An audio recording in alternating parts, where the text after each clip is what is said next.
первую очередь я извиняюсь за мой русский, оно такое отлично. И я удивилась, я абсолютно не ожидала на такие ивенты увидеть вот этот баннер, и я сама вот из-за этого подошла. И респект еще раз, потому что я видела ваше видео, и оно реально тронуло мою душу. Я сама родилась и выросла здесь. Моя мама была беременна, когда они... Я родилась и выросла здесь, мои были из Сухуми до сих пор. Мы являемся, да? У нас там дом, к сожалению, там живут люди. Сами как-то купили, мы не знаем, откуда они купили, мы дом наш, конечно, как бывает после войны. Мой отец воевал на Первом фронте, и все, те, которые воевали, они не могут вернуться, конечно. И я в том же смысле, я старалась через Red Cross как бы попасть, это реально моя мечта, хотя бы один, да, Красный Крест, хотя бы один раз как-то увидеть, да, о чем они говорят, о чем они плачут реально. Единственный раз мы посмотрели через сателлит, когда оно было новое, как бы можно было посмотреть, да, через спутник.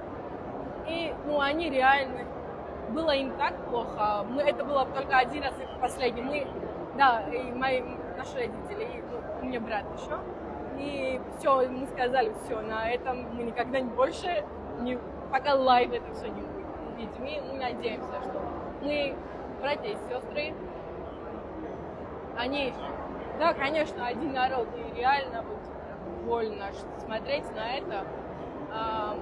И до сих пор у нас, это, знаете как, это травма, которая не лечится. Потому что мы потеряли много, мы потеряли дом, все мы потеряли. И да, конечно, вот это самое главное. Да, к сожалению.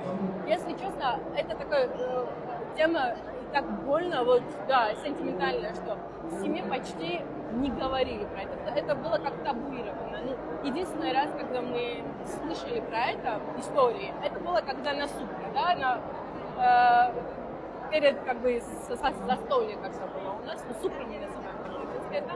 Вот единственное, в это время они как бы вспоминали, плакали, смеялись. Это было единственное время, когда мы понимали, о чем идет речь. И мне стало интересно. Наконец-то, я историю хорошо знала и читала много разных ресурсов, так сказать. Но я начала активно искать NGOs, то есть независимых организаций, как можно с ними как бы пообщаться, которые остались за мостом, так сказать. И был один такой проект, назывался «Абхазско-грузинский диалог». И там я удивилась, что поколение было как бы такое после войны поколение, так сказать, которые после родились и не знали, что как правильно. И нам всем было интересно. Они, кстати, некоторые из них не были либо мигрировали, либо абхазцы, то есть они просто интересовались этими темами. И мы удивились, потому что у нас абсолютно разные истории. Там что-то другое рассказывают, здесь абсолютно другое рассказывают. И вот этот момент нам очень помог, как бы друзья у нас уже там, и я очень рада.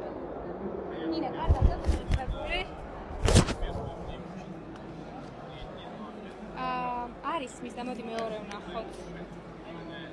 ცნობია ძალიან. Да, и соцмедиа, в том числе, как я поняла. Გამარჯობა. Это русская пропаганда, то, что происходит в России, то же самое там. У меня одна знакомая, которая работала с нами на part-time. В общем, она студентка, она из Гали. Да.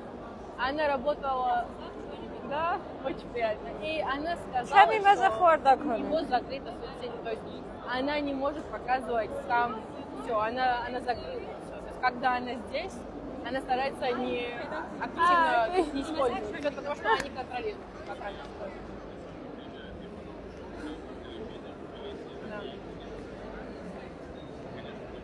Да. И реально и стыдно, и больно на это смотреть.